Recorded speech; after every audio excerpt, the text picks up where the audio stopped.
Don't be afraid to follow up. Like, I love a good follow up. Okay. I know we feel like a way about that sometimes. To your point, we feel like, oh, if I send something once, they hate it. And I have fallen into that even as a writer early in my career, but I am the follow-up queen. I encourage everyone to do the same because it's honestly helpful, because there is so much happening in the DMs and the emails for a journalist and a writer and a media professional that I appreciate the reminder, oh, thank you, for bringing this back top of mind. And maybe when you send that follow-up, you can maybe even craft a different angle that you may have come up with since the last time, just to give the writer options, Woo!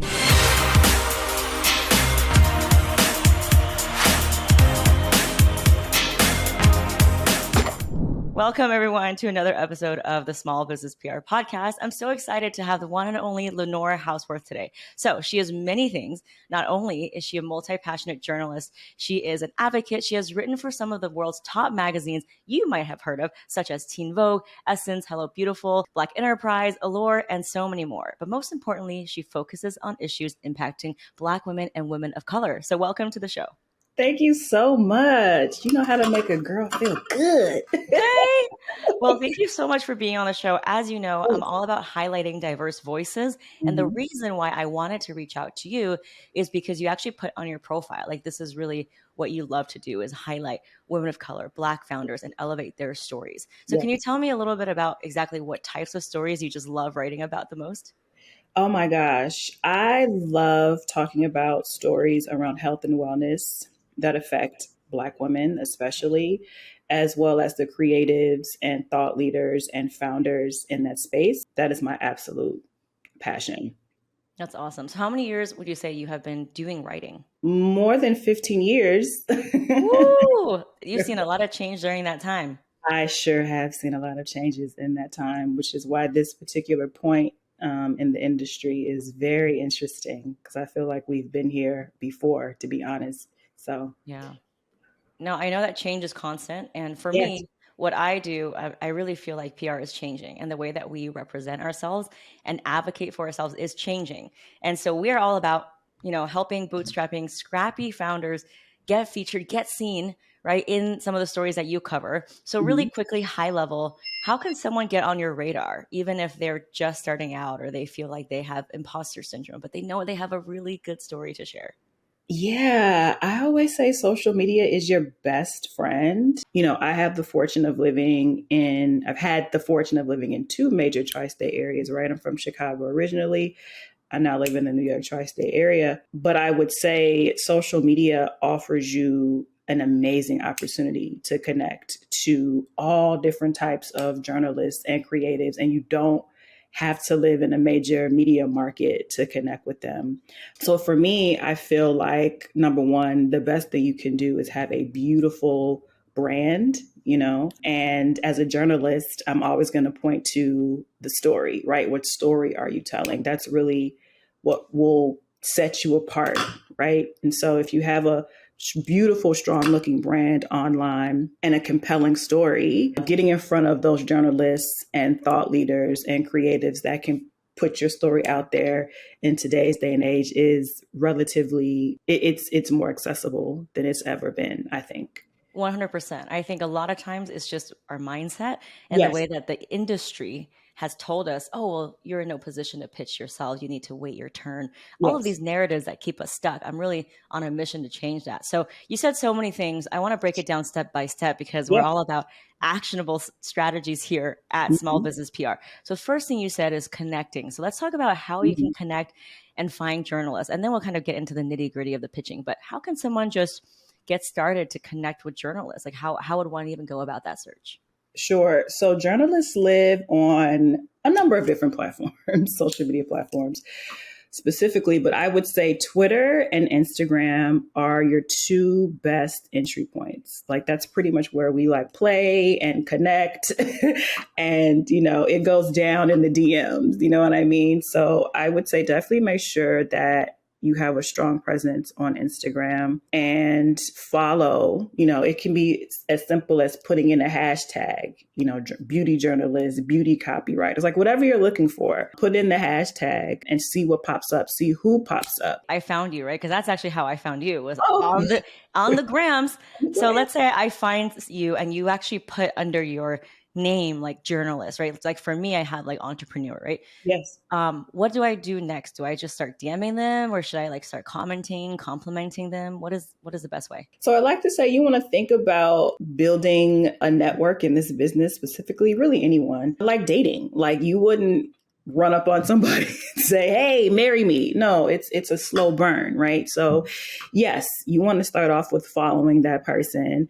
You want to get a good feel for what content they create, right? I think one of the things that a lot of people get wrong in their pitching is they pitch the wrong thing to the wrong writer. You know what I mean? So it's very important that when you start to follow people, that you actually look through their page, their posts, their headline, as you mentioned, and see really what their values are. Just get an understanding. And once you do that, start to, like you said, comment and engage with their comment. Like think of really creative ways to stand out in the comment section. You know what I mean? Like it's easy to do the emojis or whatever, and that's fine. But try to think of something cute and quippy that might make, the poster laugh when they see it, and just repetitively build that relationship across platforms if you can. If you see what they're doing on Twitter and you like what they're saying there, comments on there, reshare there, tag them in things that they create that you like. And that's a great way to get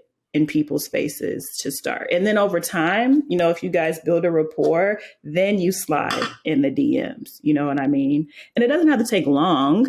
Again, if you have that compelling story and that beautiful, strong brand already, and it connects to what they're already talking about, they'll remember you, in those smart, quippy comments that you were leaving and all those reshares you were doing, and they'll be more likely to respond. Yeah, it's not like a science, I would say, right? It's more of an art of getting to know someone. And that is correct. Another thing is journalists are writers. So like comment and compliment on your writing. Yes, exactly. Yes, it's not. And again, like actually consume what they write. I mean, I do this with other writers. I'm, always trying to build relationships because that's so much of what it's about on both sides. And it's really just being like fangirling or fanguying, like whoever you're following. It's like you just want to build authentic connection is really what it's about. Yeah. So turn on the Twitter notifications. Whenever they write a story, share it, give them an audience, give them critical, like maybe a comment that includes critical thinking. Mm-hmm. Now, let's say I don't really have that much time and I have like something that's urgent, right? Like I'm launching something, I have an announcement. What is the kind of a little shortcut that I can get into your DM? Let's say if I were to cold pitch you, what is the right way to structure that pitch? Keep it short and sweet because writers are very busy and we're oftentimes very overstimulated in this highly digitized society we're living in, and just off the nature of what we do, we're always online anyway. So keep it short, keep it sweet. Again, if you can, reference an article that they just wrote that you liked and say, hey, I have this new product coming out that is a compliment to what you just wrote about here. You know what I mean? Try to have that human connection. And if it connects to what they're writing about or interested in, you're more likely to get a response. So obviously keep it short and of course, right? The KISS method. I teach that as well in my CPR method, which stands for credibility, point of view, and relevance. To me, the relevance is the most important part, right? It's like, why would you write about it now?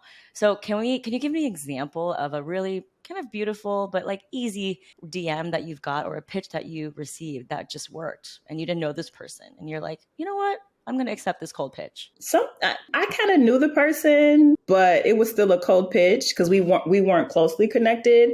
She basically just referenced the fact that what she's working on, she's a female founder, what she's working on connects to what I already write about, which is the wellness and the women of color, right? So using keywords, whenever someone references my beat, as we say, and of course, that automatically has my attention, Yeah.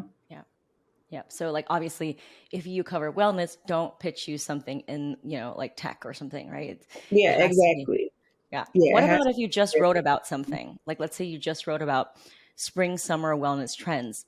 Can I pitch something that's adjacent to that? Or is it like once you're done with a story, you're not going to write about it again? That's not true. You should pitch, whatever you have that is compelling at the moment, because what oftentimes happens is, I can revisit it next season. You know what I mean? Or I could find a way to work it into another story that I'm writing about. You know what I mean? So I would just say, pitch what you have and let the writer figure out how they fit it into what they have going on. Because even though it may be a spring summer article and now it's autumn, I may be able to extract the point in what you're doing and say, oh, this would be dope for like this article for something else. So don't be discouraged by that. You know what I mean? Just pitch what you have and be confident again in that compelling story and let the writer figure out, what they want to do with it.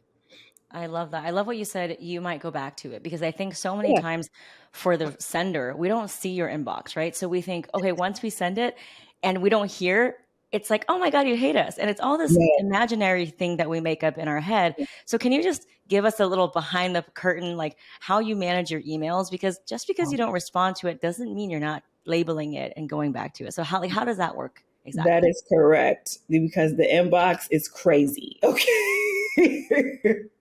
With all types of different pitches. And it's a lot to sift through because many of them, again, are not aligned with what I cover.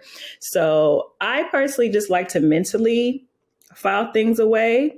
I do like to have a folder where I put certain stories there for later, but please do not think that just because a writer doesn't respond that we don't see you or hear you and appreciate you and aren't like thinking of ways that we can connect in the future. Because that's just like not true at all. It's just, the inbox is crazy. So is it possible? So first of all, what is the expiration date on a pitch? Like if I pitch, like for example, have you gone into your inbox and picked out a pitch from like 6 months ago and emailed that person? I don't think there's an expiration date on a pitch. You know what I mean? Well, it depends, right? It depends on like what angle you're pitching that person. But if you're, a female founder in wellness, I would think that your story never really expires. You just may have a new product, on the market. So I wouldn't worry about that so much. I can't think of a time where expiration has been a thing, but every journalist is different. But again, I don't be discouraged by that, and don't be afraid to follow up.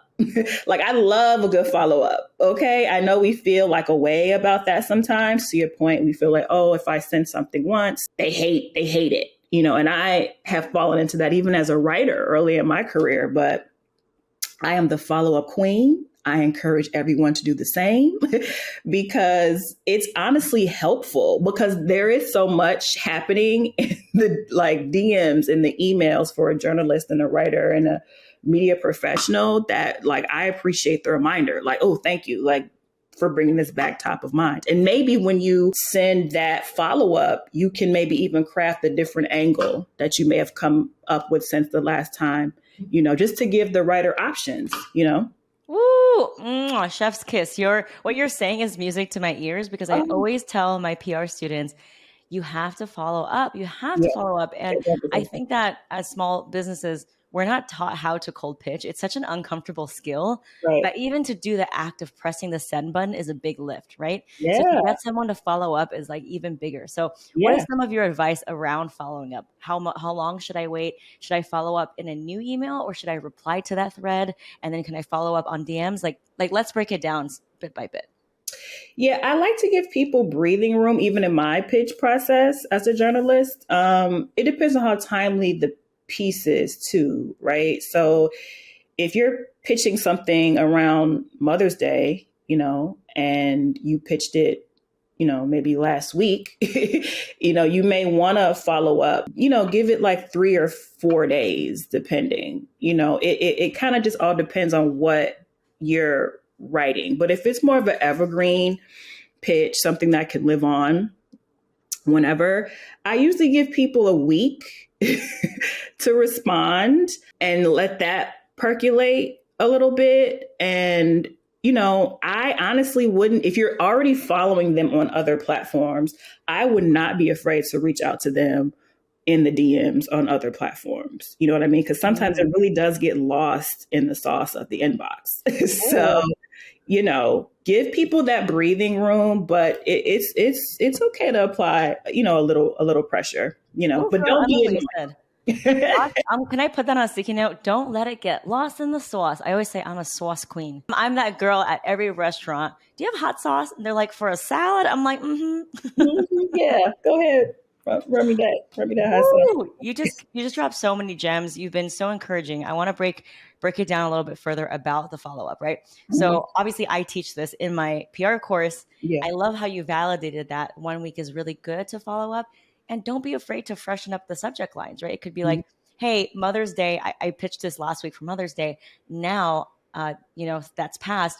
Would this be interesting for a summer angle, right? Could that be like in the same email thread maybe? Absolutely. And definitely do it in the same email thread if you can, just to be mindful of the writer's inbox. It kind of keeps us organized in order to, easier to follow, the paper to speak. So let's do a little dissection of the pitch, right? Imagine we're like students in a lab. Let's start dissecting the subject line of the email. What are some do's and don'ts of the subject line when I am pitching you as a small business owner? Sure. A do, again, is definitely keep it super short and concise. So if we already have a relationship and maybe we've talked in the DMs, you can put something like per our Instagram chat, per our Twitter chat, in there. But if this is a new journalist that you're pitching, I would just put specifically the beat. So for me, it's like wellness and beauty, and specifically what your pitch is about, especially if it points to like specific moments in culture, and like the calendar holidays and stuff like that. Like that's super helpful. Yeah, I love that. It's all about relevance, right? Exactly. I always say if your subject line works 5 years ago or 5 years into the future, you got to toss it out and be more specific. I actually like to put in the date or the season or the year, like 5 spring summer beauty trends for 2023. Yeah. It's super as concise as you can. And like you said, that relevance, if there's any type of human connection, definitely do that. Yeah. I love how you validated that. So subject line, definitely don't make it spammy. Don't make it gimmicky. Don't make it sound like, Lenora, I have something inside for you. Like delete, right? So tell her what the pitch is going to be. Try to put some seasonality relevance around it. Now let's get into the body of the pitch. What is the right way to start that paragraph? Obviously for me, I like to teach, don't waste your time on pleasantries because y'all are busy, honey. So what is the right way to just get right into it? I'll be honest, I dig the pleasantries a little, just because, again, I'm all about like building authentic connections in this time in my life specifically. So it's like, I don't mind the pleasantries, but the pleasantries are short. To your point, it is like a long, how are you? What? No, it's like, I hope you're well. You know what I mean? I love what you're doing. Or, I read your, again, like pointing back again to that relevance, just to humanize it. Like, I love your last article on essence.com. I have this amazing thing for you. And this is why I think this would be relevant to your audience. Like, always tie it back to the audience too. Like, writers love that. Like, that's a must as well too. Like telling the writer specifically how your story and your brand benefits, in my case, Black women, like that's an easy, that already puts you like ahead of most, to be honest. I love that you said relevance, because that's literally what I teach in my PR program. I say, start with the relevance, right? Mm-hmm. So I love that you said you can comment about a previous story and then dive into it. Now, a lot of founders, this is where they get tripped up. They start, inserting all their childhood stories, their autobiography, and it turns into this really long pitch. So what are the musts in the pitch, and what are some things maybe they can just leave out? I'm old school, so a press release is always helpful if you have it.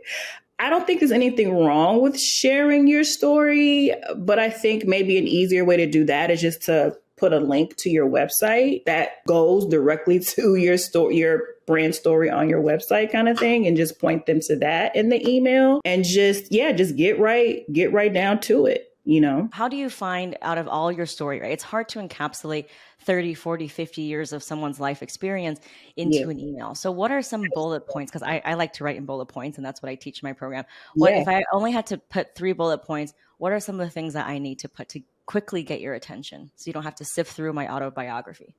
Yeah, if you're talking about like a personal story, it can be something as simple as, this is why my story is important. Bullet point number 1, I started my first business after I had my first child at 40. You know what I mean? Next point, I bootstrapped my business from nothing.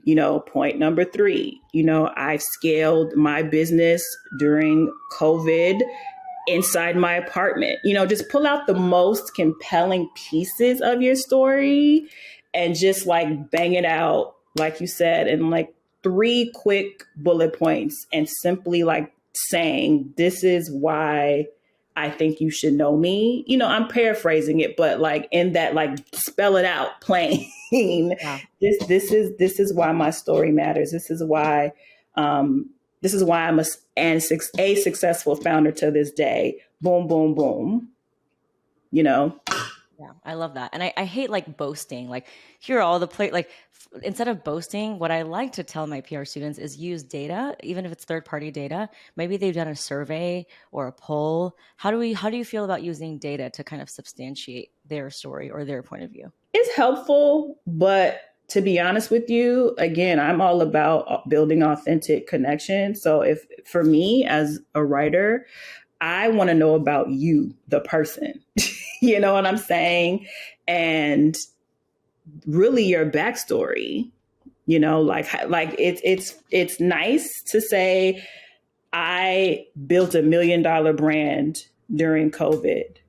That's cute. You should definitely put that in there. That's important. It's nothing wrong with boasting, by the way. I have a whole soliloquy about how we as women should be more boastful. Okay. That shouldn't be your main bread and butter, if I'm making sense. I really feel like the pitches that stand out to me are the ones that really share the behind the scenes of the ups, the downs, the challenges that led to the $1 million brand built during COVID. You know what I'm saying? Yeah. So just don't be afraid to be vulnerable. That may sound cheesy, but it really does help build that human connection. Yeah, that's why I love having you on the show, because we're all about authenticity and not just, because anyone can say the numbers, but what does that actually mean, right? What are your profit margins? What are your challenges? So I always say, how can you be a solution for other people through your story, right? Exactly. Are you building bridges, or are you putting yourself on a pedestal? Right. Yeah. So can you give us an example of a story that you wrote that just came from cold pitching? You didn't know this person didn't have a fancy PR agency, and you just love their story, and then you were able to tell that story, and through you writing that story, you really made an impact. So basically just like not ever connecting with the person online ever. Well, you connecting with them, but not through an agency, not through Got you. Oh, that's all the time. Honestly, because I am on social all the time, and I'm always keeping my eye on who's doing what, like who's, what emerging leaders are doing this and that. And in the beauty and wellness space, it's like everybody kind of knows everybody. That's kind of the beauty of following people on an Instagram, for example, or Twitter. I don't know about Twitter so much, but definitely Instagram, because they suggest other people like the person that you follow that you should then go and follow. So I say that to say I typically always have had my eye on a person, even though they may not know me. Yeah, again, it's nothing for me to slide into a person's DMs, especially as a journalist, right? And if I'm talking to female founders and I say I am, I'm a contributor to Essence, Teen Vogue, and Allure. That name recognition, I would say too, is always helpful for people. And yeah, they're typically like super open to chat. Yeah. Yeah, I love that so much. Now, I know that we're taking more of your time. I could talk to you for hours and hours about all the things. A couple of last things is, how do you feel about attachments? Like some people attaching like media kits, files, things like that, photos, videos. What's the right way to attach more information in an email? Sure. Yeah. So again, in this digital era and the inboxes are crazy, keeping all that in mind, you don't want to do too much basically with the attachments. For me, again, even when I'm pitching myself, a simple one pager, back in the day when I was first starting out, you would have like pages and pages of like press kits and media kits and all of that. And no editor is reading that. I've been told that personally. I don't necessarily have time to like look through pages and pages of like materials, but a simple one sheeter is beautiful, and you can knock that out in Canva, and you can have pretty imagery and some bullet points and a short summary of who you are and what you do and where to contact you for additional information. And like, that's it, like simple and sweet. Yeah, but you don't even need that now, right? Now you can use Instagram or even your website. You just link to that. Yeah, I was just about to. Yep, exactly. Even within your body copy, you can just throw that link to your website or your Instagram, and that's that. But yeah, if you wanted to include attachments, keep it to a page and keep the page very visually easy, like a couple photos, a paragraph, a few bullet points, and where they could find you, and that's it. And do they even need a fancy website or to have hit $1 million to get featured? No, right? No, not at all. Not at all. Some of the most successful women that I've interviewed don't even necessarily have a huge following on social. That's a whole other conversation as well. So yeah, no, none of that matters. I'm gonna mark that as a clip. Now, I cannot have you leave without asking you a question that is so near and dear to my heart. So we're all about changing media representation to make it more inclusive, right? We know that Black women start businesses more than any other demographic, and we don't really see that in the media. I love how the work that I'm doing, that you're doing, is changing that. What do people need to know if they want to be a part of the solution to get more faces and more people from all lived experiences represented in media? What is your parting word for that? I mean, if anyone's listening to this podcast, I feel like you are already in the right position to do that. Right? You are obviously tapped into getting your story out there to help others while you continue to build your business. So I think it may sound cliche, but just you showing up, just you showing up is so powerful, and just understanding that every email that you send, every DM ladders up to not only your own personal business goals, but that very thing, right? You're advocating for yourself, but you're also advocating for the next woman behind you, right? To get her story out and to get the resources that she needs. So yeah, just keep doing what you're doing and don't be discouraged, because it does take time. And just you being in the game, I think, is really pushing the cause forward for women that look like you. Oh, thank you so much for saying that. I just felt my heart expand when you said that. Thank you for being you. How can people find you and connect with you and read more about you? Yes. So I have a newsletter, With Love, Lenora, but you can find me on all the socials at Lenora She Wrote, TikTok, Twitter, Instagram. And yeah, Instagram is my fave. Twitter and Instagram right now, although TikTok is kind of that girl as well. So I'm on everything at Lenora She Wrote, and LenoraHouseworth.com is my website if you want to find me. Thank you so much for being you, for being here and showing up. My pleasure. This was amazing. Thank you for having me.